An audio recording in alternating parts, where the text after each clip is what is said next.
The story of Marcus Manlius Capitolinus and the Sacred Geese is one of the most famous legends in Roman history, symbolizing courage, vigilance, and the belief that even the smallest warning can save an entire nation.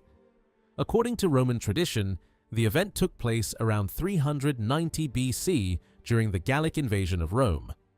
After defeating the Roman army at the Battle of the Allia, the Gauls, led by Brennus, captured and burned much of the city. Only a small group of Roman defenders managed to escape to the heavily fortified Capitoline Hill, where they prepared for a desperate last stand.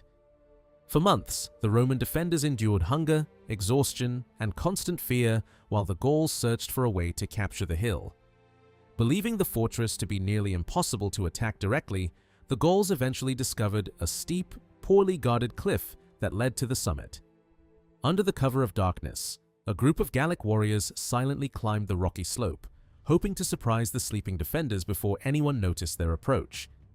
The attack was carefully planned, and the Romans remained completely unaware of the danger.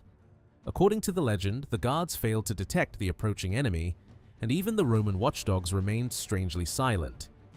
However, the sacred geese kept in the temple of Juno suddenly became agitated. They began flapping their wings loudly and honking repeatedly, creating enough noise to wake the sleeping defenders. The unexpected alarm echoed throughout the fortress, giving the Romans just enough time to react before the Gauls reached the top of the hill. Marcus Manlius Capitolinus was among the first Romans awakened by the geese. Without hesitation, he rushed toward the point where the enemy had nearly reached the summit. Ancient writers described him confronting the leading Gallic warrior alone, striking him with his shield and forcing him off the cliff.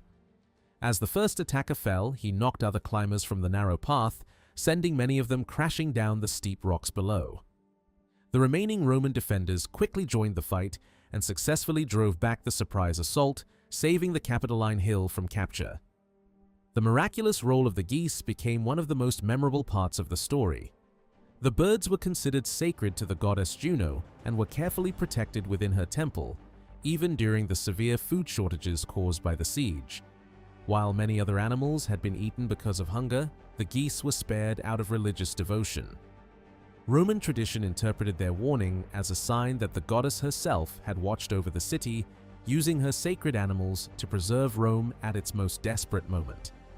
Marcus Manlius was celebrated throughout Rome as the hero who saved the last stronghold of the Republic. He received great honor for his courage and became a symbol of vigilance and selfless leadership. Although his later political career ended in tragedy after he was accused of seeking royal power and executed by the Romans, his heroic defense of the Capitoline Hill remained one of the most respected episodes of his life. His actions demonstrated that a single determined individual could change the course of history during a moment of extreme danger. The legend of the sacred geese also left a lasting influence on Roman culture. Every year, the Romans reportedly held ceremonies to commemorate the event. During these rituals, the geese were honored for their loyalty, while dogs, believed to have failed in their duty that night, were symbolically punished. Whether these ceremonies reflected historical events or later traditions, they reinforced the Roman belief that constant vigilance was essential for the survival of the state.